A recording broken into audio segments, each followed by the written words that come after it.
Hai adik-adik, kembali lagi dengan Kak Rina di online class One. Kali ini kita akan belajar kelas 3 tema 4, subtema 1, kewajiban dan hakku di rumah. Di pembelajaran 1 ada pelajaran bahasa Indonesia, matematika, dan SBDP ya, di halaman 1 sampai dengan halaman 9. Nah, adik-adik untuk melihat video lain, adik-adik bisa klik di kanan atas video Kak Rina seperti ini. Nanti akan ada rekomendasi playlist dan pembelajaran lain tapi sesuai judulnya ya, kelas berapa dan tema berapa. Kalau mau yang lebih lengkap bisa klik di kolom deskripsi di sini. Nanti ada daftarnya. Misalnya adik-adik kan sekarang kelas 2 ya, bisa klik di playlist kelas 2, klik biru-birunya di sini. Nanti kita akan masuk ke playlist kelas 2. Misalnya nih adik-adik mau lihat kelas 2 tema 3. Berarti klik putar semua. Nah, ini nanti akan ada playlist di sebelah kanannya ya. Ini dibuat berurutan mulai dari halaman awal sampai halaman akhir. Jadi nanti adik-adik bisa cari mau lihat subtema berapa, pembelajaran berapa, dan juga halaman berapa di sini ya. Nah, kita mulai ya adik-adik. Di subtema 1 ini kewajiban dan hakku di rumah. Nah, ini ada Siti ya di rumah bersama ayah dan ibu sedang makan. Nah, kita baca dulu ya. Nah, ini Kak Rina aktifkan penanya dulu. Nah, Siti memiliki kewajiban menjaga kesehatan tubuhnya adik-adik. Ia selalu makan makanan yang sehat dan bergizi. Siti berpakaian bersih dan rapi. Ia juga tinggal di rumah yang nyaman adik-adik. Ayah dan ibu menyayangi Siti. Siti berhak atas itu semua. Kewajiban adalah sesuatu yang harus dilakukan. Di dalam setiap kewajiban ada hak. Hak artinya sesuatu yang harus kita terima. Jadi, ada yang harus kita lakukan, juga nanti akan ada sesuatu yang kita terima. Ya, ini sesuatu yang harus kita jalankan secara seimbang. Nah, kita pelajari kewajiban dan hak di rumah ya adik-adik. Nah, kita amati gambar berikut ini. Coba kita lihat ada gambar Siti memegang boneka, lalu ada ayah dan ibu yang menyayangi Siti. Yuk kita buat pertanyaan tentang gambar ini. Karina buatkan 3 ya. Yang pertama, mengapa ayah dan ibu begitu menyayangi Siti? Begitu perhatian dengan Siti. Kemudian bagaimana kira-kira perasaan Siti? Yang ketiga, bagaimana jika orang tua Siti tidak perhatian kepadanya? Itu contoh pertanyaannya. Nanti lakukan dengan teman sebelah ya adik-adik.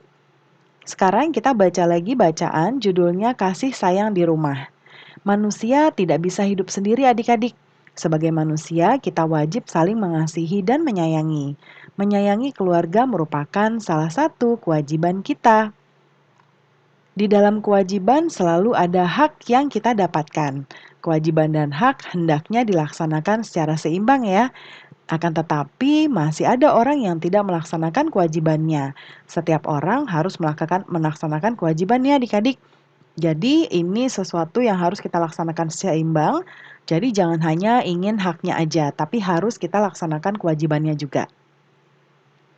Sebagai seorang anak, kamu harus menyayangi orang tuamu adik-adik. Kamu juga harus berterima kasih kepada kedua orang tuamu.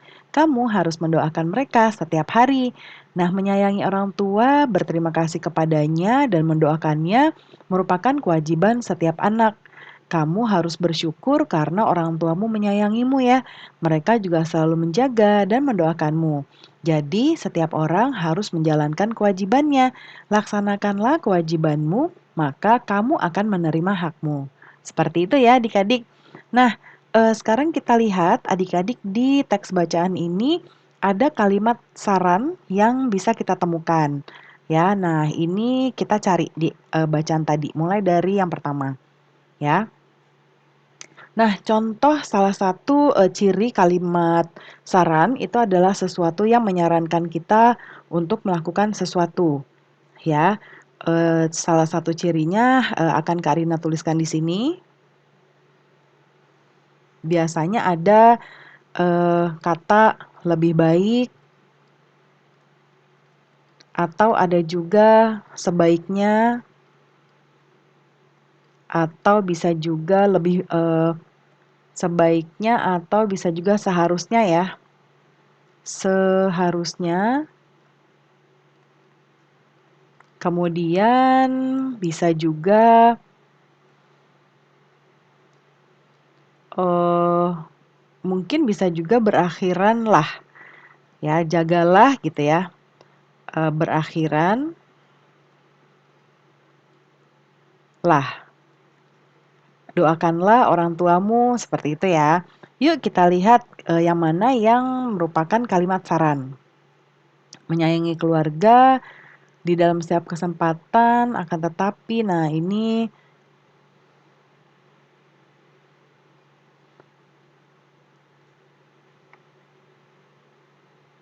ini ada harus ya adik-adik. Kalau kita kan biasanya kamu seharusnya gitu ya. Nah, ini bisa juga nih. Nih ya, sebentar nih. Nih hendaknya, kewajiban dan hak. Ya, Karina pakai warna lain ya untuk menandai, pakai highlight. Nah, yang termasuk kalimat saran ini kewajiban dan hak hendaknya dilaksanakan secara seimbang. Nah, ini ada hendaknya ya adik-adik. Lalu berikutnya ini, setiap orang harus melaksanakan kewajiban. Walaupun sebetulnya seharusnya ya, tapi ini juga adalah saran. Ya saran tapi agak agak menegur supaya kita harus gitu ya. Kemudian kamu harus menyayangi orang tuamu, ini juga saran. Kamu juga harus berterima kasih kepada kedua orang tuamu, ini juga saran. Kita sudah dapat 1, 2, 3, 4 ya. Ini juga 5. Nah, lalu nih, kamu harus bersyukur, ini juga saran. Terus, jadi setiap orang harus, nah ini sampai sini ya, ini juga nih. Maka sampai sini. Nih ya. Nah, nanti adik-adik dicatatkan ya. Kita lanjut ke yang berikutnya. Bacalah hak-hak yang didapat Siti pada tabel di bawah ini.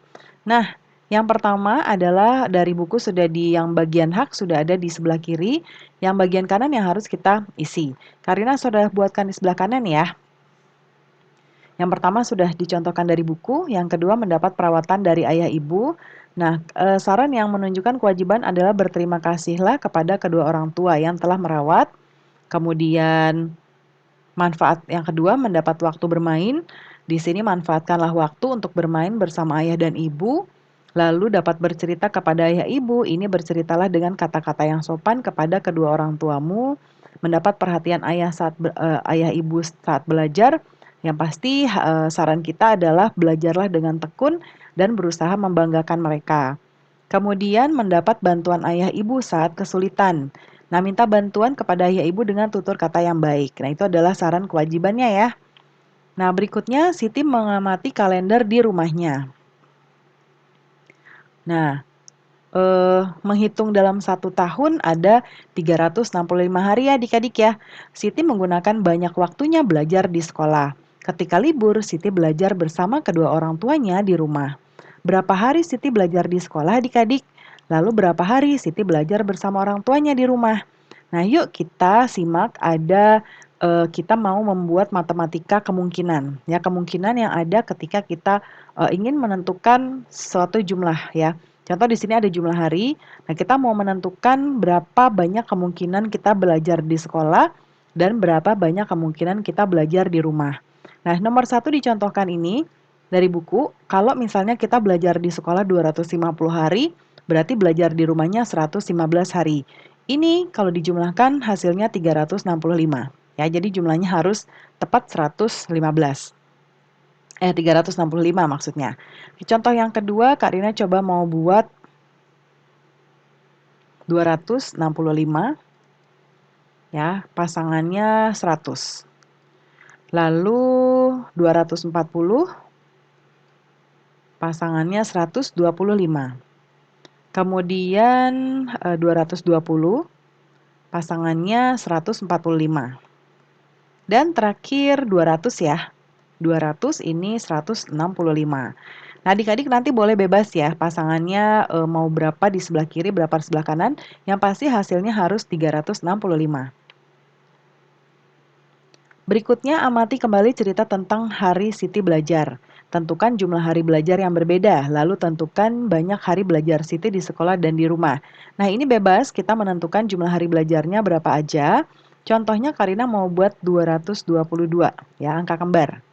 Nah, yang pertama Karina mau buat hari belajarnya 160 di sekolah, di rumahnya berarti 62, kemudian 175 dan ini bebas ya adik-adik, dan 47, kemudian 180 dan 42, lalu berikutnya 195 dan 27. Kemudian 200 dan 22 ya. Seperti ini. Kita lanjut. Kamu tentu sangat senang mendapatkan perhatian dari orang tua, ya. Kamu dapat menyampaikan rasa sayangmu dengan menyanyi. Tahukah kamu lagu Jika Ibuku Tua Nanti? Nah, amati liriknya ya, coba nyanyikan sesuai kreasimu. Perhatikan gurumu bernyanyi, lalu ikuti perlahan-lahan dengan irama yang benar. Nah, seperti biasa nih, kalau adik-adik subscribers Karina dari lama pasti tahu Karina nggak begitu bisa nyanyi ya. Jadi ditunggu arahan dari Bapak Ibu guru ya. Jadi Karina lewatkan. Nah, ini nanti nyanyinya yang merdu dan cantik, yang bagus adik-adik ya. Nah, kamu dapat berlatih nyanyi bersama teman-teman ya. Perhatikan ketentuan berikut yang wajib kamu ikuti. Nah, kalau bernyanyi itu duduk atau berdiri dengan nyaman karena suaranya bisa lebih bagus keluarnya ya.